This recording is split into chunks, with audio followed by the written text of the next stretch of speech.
Hello and welcome to another beautiful episode of Unraveling Her with me, your host, Nikki Laris. It is a beautiful, beautiful Monday afternoon. We're out here on the lake paddleboarding, and I figured this is such a beautiful and peaceful place to record. So I thought I could share this moment with you. It's fall, September is slowly slipping away, and it's been a little difficult to notice, when you're wrapped up and you're busy either traveling or working or taking care of yourself and trying to balance everything. Time just seems to slip away. But moments like this, truly being out in nature and spending it with the ones you love, remind you that this is all you need. I get so caught up in where I want to be, how long it'll take to get there, that I forget that this is exactly what I've manifested. This complete and utter solitude.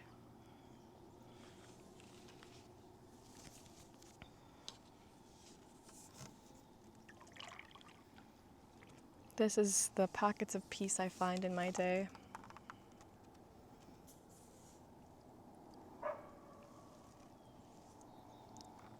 Not complete peace, but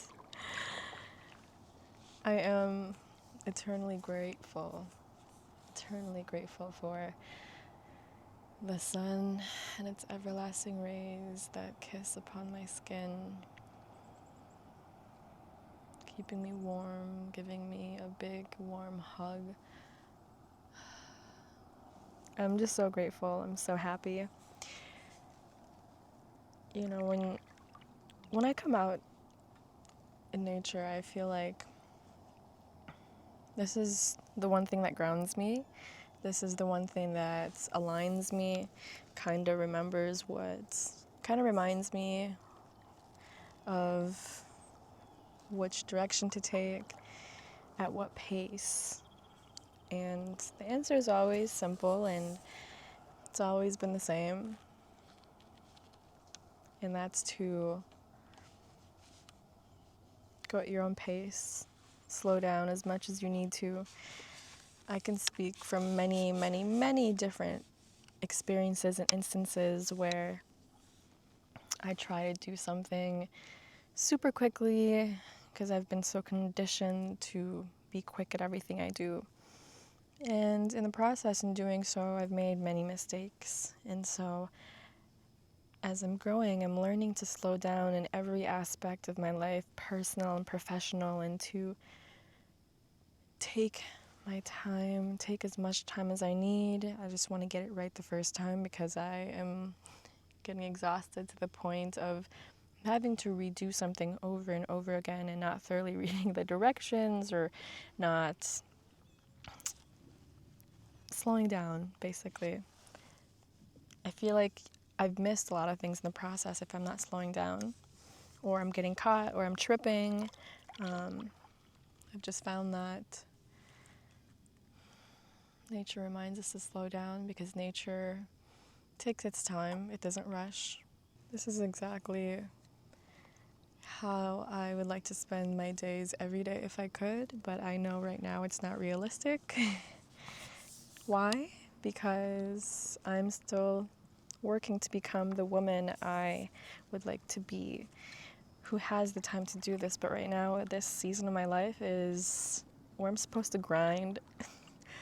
I'm going to take any opportunity I get to do moments like this where I'm paddleboarding across this beautiful lake on a Monday afternoon and rest and take a break when I need to. But obviously going back to the grind and working my ass off because I know it's going to take a lot of discipline and a lot of trial and error and a lot of patience to get to where I want to be. And I have to remind myself that I'll get there. It takes time. and to savor every breath that I take, even in moments that seem painful, even in moments that seem to last forever. But the beauty of nature reminds us that nothing is permanent, nothing stays, not even us.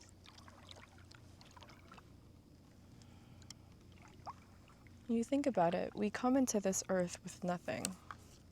And over time, we value a lot of materials that in the end don't really belong to us, or we don't take anything with us after we die. And yet again, we leave with nothing. So when you ask yourself, what do you really value? What is something that you can't physically take with you after you die, but something that you value so much that you got to experience it or to know it, to know them? And I've really began to pin down the things that are valuable to me in my life. So if any time I feel defeated, I can just remind myself of the things I value. And as cliche as it sounds, it's fairly simple. It's my family, the people that I love. I value experiences that allow me to grow, experiences that help me understand the world better, experiences that shape me to become the best version of myself. I value everyone's ability to create. I feel like everybody in their true nature is an artist, and it's just a matter of finding the right tool that works for you. Maybe you're stuck in an environment that doesn't align with what you want to do. Take, for example, an Olympic swimmer who is put on a basketball court. They know their strengths, but being put in a wrong environment can blind them with their strengths. People think, oh, I'm not good at this, I must be terrible at everything else, but truly, no. You have to keep trying things to figure out what works for you. You have to keep on experiencing things and learning more about yourself in order to figure out the tool that works best for you. And as you live and grow and experience, you learn to collect things and put it in your toolbox, whether it's wise words from people, a technique, whatever it is.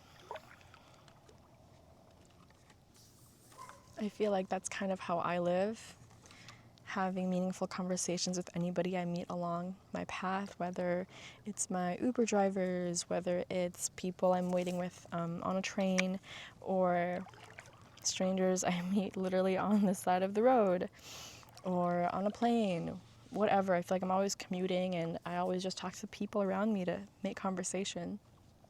And I've gained so much in my toolbox from their wisdom, because I ask them, what did you learn in your 20s? What are some things that a lot of people might not know about parenthood? What's the biggest thing you learned as you became a parent? What's the one thing that you regret? Like, all these things, I'm so curious to know about other people's stories, and their choices and their reflections kind of give me insight on life in itself, just trying to understand it better. And my toolbox is getting pretty good. I've definitely enhanced my ability to just talk to people. I just love it. I love getting to know people and getting to know their stories. I think one day it's a dream of mine to do a whole documentary series and just travel and talk to people and get to know their stories, kind of like what journalism does. Journalists do. I thought about majoring in journalism until some of the stuff bored me, and it seems like you're going to be working for somebody and cover what they want. And so why not start your own? And in a way, I'm kind of doing that. I'm covering stories from women, my personal stories, and others too, on their life and their choices and the struggles we all endure together. So in a way, I'm kind of creating that for myself and using the tools that I currently have with me. Well, if you made it this far, thank you. I'm gonna paddle back, and I'll see you guys in another episode real soon. Mwah. Salamat.